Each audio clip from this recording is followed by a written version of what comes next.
শক্তি ক্রীড়ায় বল, মাদক ছেড়ে মাঠে চল। এই প্রাণবন্ত স্লোগানকে সামনে রেখে চট্টগ্রামের কর্ণফুলী উপজেলার চরলক্ষা এলাকায় অনুষ্ঠিত হয়েছে এক জমজমাট ফাইনাল ফুটবল টুর্নামেন্ট। তরুণ সমাজকে মাদক থেকে দূরে রেখে খেলাধুলার প্রতি আগ্রহী করে তুলতেই এই আয়োজন করে চরলক্ষা ক্রীড়া চক্র।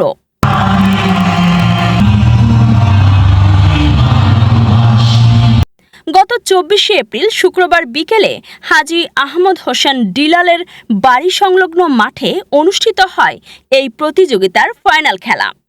মনোরম পরিবেশে আয়োজিত এই খেলায় এলাকার নানা শ্রেণীপেশার মানুষের উপস্থিতি ছিল চোখে পড়ার মতো, যা পুরো আয়োজনকে আরও প্রাণবন্ত করে তোলে।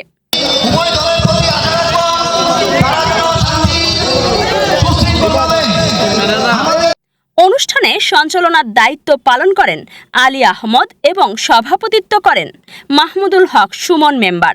প্রধান অতিথি হিসেবে উপস্থিত ছিলেন চট্টগ্রাম দক্ষিণ জেলা বিএনপির সদস্য সালেহ জলহর। উদ্বোধক হিসেবে উপস্থিত ছিলেন ১ নং চরলক্ষা ইউনিয়ন পরিষদের ভারপ্রাপ্ত চেয়ারম্যান নূর মোহাম্মদ। প্রধান বক্তা হিসেবে বক্তব্য রাখেন চরলক্ষা ইউনিয়ন বিএনপির সাবেক সভাপতি এটিএম হানিফ। বিশেষ অতিথি হিসেবে উপস্থিত ছিলেন কর্ণফুলী থানার সহকারী অফিসার ইনচার্জ নুরুল ইসলাম। এছাড়াও উপস্থিত ছিলেন ওমর ফারুক সুমন, ইকবাল হোসেন, শামসুজ্জামান খোকন, ফারুক রিফাত, আলাউদ্দিন আজাদ, মোহাম্মদ ইসমাইল, ফারুক কন্ট্রাক্টর, মোহাম্মদ কোরবান, মোহাম্মদ আকাশ সহ আরও অনেক গণ্যমান্য ব্যক্তিবর্গ। আন্তরিকভাবে কৃতজ্ঞতা প্রকাশ করছি। বিশেষ করে বর্তমান যুগে কিশোর গ্যাং এবং মাদকের যে একটা রমরম অবস্থা, এই অবস্থা থেকে এলাকার জনসাধারণকে যদি আমরা উত্তরণ করতে চাই, আমাদেরকে বিকল্প পথ হিসেবে খেলাধুলার দিকে মনোযোগ দিতে হবে। খেলার মাঠে মুখোমুখি হয় দুটি শক্তিশালী দল, সিটি ফিশ পার্ক এবং ফাতিহা ফ্যাশন ক্রীড়া দল। শুরু থেকেই দুই দলের মধ্যে চলে তুমুল প্রতিদ্বন্দ্বিতা। দর্শকদের উচ্ছ্বাস আর খেলোয়াড়দের দারুণ পারফরমেন্সে পুরো মাঠ ছিল উৎসব মুখর। সত্যি বলতে কি, আসলে বর্তমান পরিস্থিতিতে যেভাবে মাদকের চলাচলি হচ্ছে আর যেভাবে যুব সমাজ উচ্ছৃঙ্খলতা এবং নষ্টের দিকে এগিয়ে যাচ্ছে, এর থেকে পরিত্রাণ পেতে আমরা আমাদের সমাজকে গোছাতে, বিশেষ করে এই তরুণ সমাজকে গোছাতে গিয়ে আর এলাকার সুন্দর রক্ষার্থে আমি এই খেলাটা আয়োজন করি। এবং এই খেলার পিছনে আমার একটাই উদ্দেশ্য, এলাকা থেকে মাদক মুক্ত হবে, যুব সমাজ সুশৃঙ্খল হবে। কারণ যুব সমাজই হচ্ছে একটি দেশের শক্তি। এই যুব সমাজ যদি শক্তিশালী হয় তাহলে দেশ শক্তিশালী হবে, এবং দেশ শক্তিশালী হলে আমরা সকলে সুখে শান্তিতে বসবাস করতে পারবো। সেজন্য আমি এই খেলার আয়োজন করলাম। আমি আশা রাখি ইনশাল্লাহ প্রতি বছরই নেই আমি এরকম খেলার আয়োজন করব।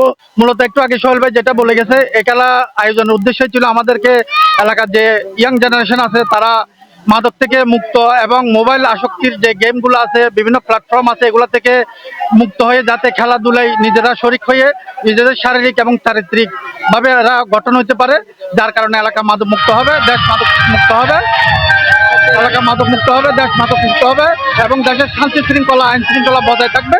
এবং আপনার মাধ্যমে আমি এলাকার যে চেয়ারম্যান আজকে, তারপর খালেদুর ভাই আসছে দক্ষিণ জেলা বিএনপি সভাপতি, তাদেরকে অসংখ্য ধন্যবাদ জানাচ্ছি আমাদেরকে সার্বিক সহযোগিতা করার জন্য। খেলা শেষে ৩-২ গোলের ব্যবধানে জয়লাভ করে সিটি ফিশ পার্ক দল এবং তারা চ্যাম্পিয়ন হওয়ার গৌরব অর্জন করে। অপরদিকে ফাতিহা ফ্যাশন ক্রীড়া দলও তাদের অসাধারণ খেলায় দর্শকদের প্রশংসা কুড়ায়। কর্তৃক আয়োজিত আজকের এই ফাইনাল খেলা এবং পুরস্কার বিতরণ অনুষ্ঠান আমরা সকলের সর্বাত্মক সহযোগিতায় এবং সুন্দরভাবে সমাপ্ত করতে পেরেছি। আসলে আমার টিমটা অনেক ভালো খেলছে, মোটামুটি ইনশাল্লাহ অন্যান্য দলের চাইতে আমার টিমের এই খেলোয়াড়গুলো অনেক স্বতঃস্ফূর্ত ছিল। তো ইন ফিউচারে তাদের নিয়ে আমার বড় একটা পরিকল্পনা আছে।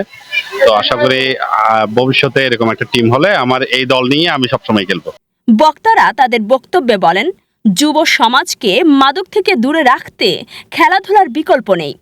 এমন আয়োজন নিয়মিত হলে সমাজ আরও সুস্থ ও সচেতন হয়ে উঠবে।